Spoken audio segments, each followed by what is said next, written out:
आदरणीय मुख्यमंत्री महोदया, हमारे मेयर साहब श्री इकबाल सिंह जी, संबंधित विभागों के अधिकारीगण, उपस्थित मित्रों, जैसा आदरणीय मुख्यमंत्री महोदया ने बताया है कि दिल्ली की जो आबादी है वर्षों से कुछ समस्याओं से जूझ रही है। उन समस्याओं से हल निकालने का काम एक बार 2019 में प्रधानमंत्री जी ने भी उसकी घोषणा की थी, लेकिन क्योंकि प्रदेश में अलग सरकार थी, केंद्र में अलग सरकार रही, कुछ विषय जो आपस में जॉइंटली हल कर लेने चाहिए थे वो उस समय हल नहीं हुए। और जब से अब सरकार दिल्ली में भी, चूँकि आदरणीय रेखा गुप्ता जी के नेतृत्व में भारतीय जनता पार्टी की सरकार बनी है, केंद्र में लगातार मोदी जी की तीसरी बार सरकार बनी है, मुझे भी एक अवसर मिला इस बार अर्बन डेवलपमेंट के नाते से। उसी समय प्रधानमंत्री जी ने, गृहमंत्री जी ने हमको ये आगाह किया कि दिल्ली की समस्याओं को एक एक करके कैसे हल किया जाए, इस पर लगना चाहिए। मैंने काउंट किया, एक लिस्ट बनाई तो 22 प्रकार की समस्याएं मुझे दिल्ली में ध्यान में आई। और बहुत से लोग यहाँ यानी एक प्रकार से अपनी चिंता भी व्यक्त कर रहे थे कि उनको कब हल करेंगे, कब करेंगे। खास करके जो मेंबर पार्लियामेंट दिल्ली से 7 हैं, मुझे कोई सेशन ऐसा नहीं जाता जिसके अंदर कोई ना कोई बैठ के उनसे बातचीत करके आगे बढ़ने का अवसर ना मिलता हो। लेकिन क्योंकि कॉम्प्लिकेशंस बहुत हैं, multiplicity of authorities, overlapping, Bharat सरकार, दिल्ली सरकार, डीडीए, एमसीडी, एनडीएमसी, एलएनडीओ, दिल्ली जल बोर्ड, तो ऐसे कई तरह के और भी ऐसी ऑर्गेनाइजेशंस हैं जिनका आपस में तालमेल होना बहुत ज़रूरी था। बहुत प्रयत्न करके सभी संस्थाओं को ऑन बोर्ड लाया। उसमें दिल्ली सरकार, हमारी बहन जी ने भी, हमारे चीफ सेक्रेटरी साहब ने, हमारे बाकी अधिकारियों ने पूरी उसमें रुचि ली। डीडीए की समस्याओं को हल करने के लिए हमारे एलजी साहब, हमारे डीडीए वाइस चेयरमैन, इसी प्रकार से एलएनडीओ, एमसीडी में हमारे अभी कमिश्नर नए आए हैं संजीव कुमार जी से मेरी बात हुई, मेयर साहब से बात हुई, तो उसमें से हम आगे बढ़े। दिल्ली जल बोर्ड के लोगों से बात की। सब समस्याओं को एक एक करके आगे ला रहे हैं। कुछ पॉलिसी के मैटर हैं, कुछ लेजिस्लेशन के मैटर हैं, हमको एक्ट में भी चेंज करने के लिए आगे बढ़ना पड़ेगा। तो अभी एक्ट्स में तो कोई लंबा चौड़ा भी हमने संशोधन नहीं किया है। जो पहले से एक्ट्स जो हमको अलाउ करते हैं उस प्रकार की पॉलिसीज़ के ऊपर हम आगे काम कर रहे हैं। सबसे पहला हमने काम ये किया, ध्यान में आया कि यहाँ 3 ऑर्गेनाइजेशंस हैं, दिल्ली सरकार है और एलएनडी और डीडीए।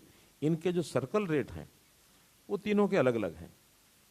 अब आखिर किसी व्यक्ति को, नागरिक को क्या लेना देना कि हाँ अलग अलग ऑर्गेनाइजेशन है, नागरिक तो नागरिक है, उसको एलएनडीओ में अलग को झेलना पड़ता है, डीडीए में अलग उसको मिलता है वर्णन, दिल्ली सरकार के अलग सिस्टम है।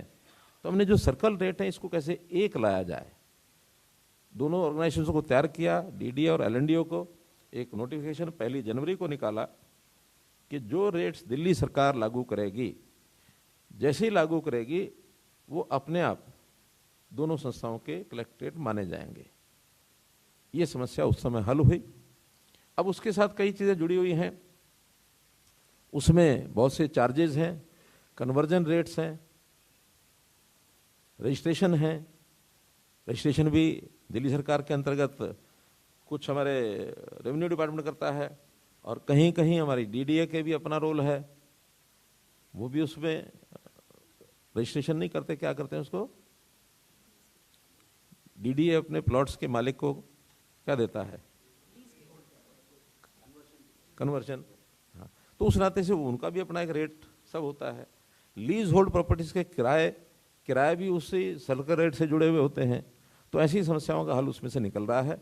बहुत जल्दी कन्वर्जन का जो काम अभी रोका है दोनों ऑर्गेनाइजेशन ने, डीडीए ने भी, एलएनडीओ ने भी, बहुत जल्दी उसके लिए हमको एक बार कैबिनेट में जाना पड़ेगा। तो कैबिनेट में उसके रेट्स फाइनल करके और तब उसको लागू करेंगे। ऐसे बहुत से लोग अब इस समय चाहते हैं कि जल्दी से खुले। मैं समझता हूँ कि बड़ी जल्दी ही उसको हम फाइनल करके लाएंगे। दूसरा विषय, जैसे आज 2 पॉलिसीज़ के बारे में बताया, टीओडी पहले भी एक बार घोषणा हो चुकी है इस टीओडी की। हमारी जो 2021 की जो मास्टर प्लान है उसमें टीओडी का जिक्र है, लेकिन कुछ उसमें अड़चने ऐसी ध्यान में आई कि यहाँ टीओडी उस प्रकार से जितनी सफल होनी चाहिए नहीं हो पाई। बदल किए हैं, उस पॉलिसी में जो चेंजेस हैं वो भी आपके सामने बताए जाएंगे। ऐसे ही रेगुलराइजेशन 2019 के अंदर पीएम उदय नाम से हमने मालिकाना हक देने के लिए एक्ट बनाया, लेकिन मालिकाना हक का एक्ट बना, रेगुलराइजेशन करने का काम वो नीचे के सरकारों का था, वो रेगुलराइजेशन के लिए आगे नहीं बढ़ पाए। हमने आकर के अब उसको रेगुलराइजेशन का हाथ जोड़ा है। आज से वो रेगुलराइजेशन के सारे नियम लागू करके अब लोग आगे आकर अपने मालिकाना हक की रजिस्ट्री भी कराएंगे, और किसी को नया मकान बनाना है तो उसके लिए भी विधिवत एमसीडी के माध्यम से उसका प्लान वो तैयार करके उनको दिया जाएगा ताकि नए मकान में बना सकें। जहाँ तक पहले के नियम थे कि उन नियमों का पालन करने के बाद जिन्होंने उसमें उल्लंघन किया हुआ है उनको अपने बिल्डिंग्स या तो तोड़नी पड़ती या उसके अंदर एनक्रोचमेंट जो है उसको ख़त्म करना पड़ता। नॉर्म्स अलग अलग हैं, रोड्स के गलियों के सब अलग हैं। बनी हुई कॉलोनीज को आप एकदम तोड़ के ठीक कर देंगे, कोई उस नॉर्म पर पूरा उतर सकता नहीं। हमने उसी में से फिर नई चीज़ निकाली, as is where is basis पर जो आज की डेट में बना है उसी को रेगुलराइज कर रहे हैं। हाँ, आज के बाद नया बनाएंगे तो फिर एमसीडी की परमिशन से बनाएंगे। हमने आज के डेट में जितनी भी कॉलोनियां हैं उनके सबके मैप्स, वो सैटेलाइट मैप भी हैं, वो ड्रोन मैप भी हैं, वो सब प्राप्त करके एमसीडी के हवाले किए हैं। एमसीडी ने अपनी व्यवस्था बना ली है कि आगे अब हर महीने 2 महीने के बाद वो मैप्स दोबारा से लिए जाएंगे, और आज के मैप में और 2 महीने के बाद के मैप में जो डिफरेंस आएगा उस पर एमसीडी अपनी एनफोर्समेंट सेल के नाते से उस पर रेगुलरली उसको ठीक करने का काम करेंगे। ऐसा नहीं है कि कोई अब उसमें नया कुछ बना नहीं सकता, बनाए, लेकिन उसकी नियमावली एमसीडी की जो होगी, एमसीडी के नॉर्म्स के हिसाब से नया कंस्ट्रक्शन चाहे पूरा करना है, तोड़ के बनाना है, अथवा अपने पहले वाले कंस्ट्रक्शन में कुछ एडिशन करना है, वो सब एमसीडी के नॉर्म्स के हिसाब से ही करेंगे। ऐसा उसमें मोटा मोटा जब विषय डिटेल में आएगा तो बताएंगे। अब आज तो चर्चा इन्हीं 2 की है, लेकिन आगे चल करके जो हमने लाइन में ले रखा जिसकी चर्चा बहुत है, पुलिंग पॉलिसी, वो भी हमने उसको नए सिरे से लैंड पुलिंग, उस पर भी काम करना है।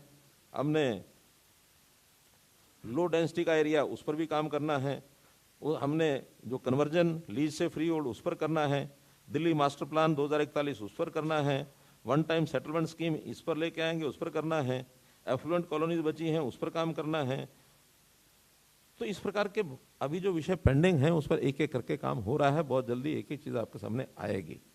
तो मैं तो इतना ही कह सकता हूं कि आज का दिन दिल्ली के जनता के लिए बहुत एक विशेष दिन है, जिस दिन हम MCD, DDA, Delhi government, Bharat सरकार सबके साथ मिलकर के ये जो 2 पॉलिसी हमने फाइनल की हैं ये अब आपके सामने आएंगी। बारी बारी से डीडीए की जो हमारी मेन पॉलिसी है वो टीओडी पॉलिसी, उसके बारे में हमारे वाइस चेयरमैन डीडीए ये विषय रखेंगे। इनके बाद फिर जो रेगुलराइजेशन ऑफ अनऑथराइज्ड कॉलोनीज हैं उसमें डी तारा हमारी सेक्रेटरी महुआ उस नाते से उस पर डिटेल रखेंगे आपके सामने। उसके बाद फिर आपकी ओर से कोई प्रश्न आएगा, कोई डाउट है, कुछ और है, वो जैसा जितना इस समय क्लियर करना है वो आपको बताया जाएगा। डिटेल जो है बाकी ऑर्गेनाइजेशन अपने अपने सर्कुलर निकालेंगे, डिटेल निकालेंगे, उसकी वेबसाइट होगी, अखबारों में आएगी, वो सब आपको पता लगेगी। तो इस समय श्रवण कुमार जी डीडीए की ओर से हम अपनी टीओडी पॉलिसी के ऊपर पहले बताएं। धन्यवाद sir. Transit oriented development policy है, उसके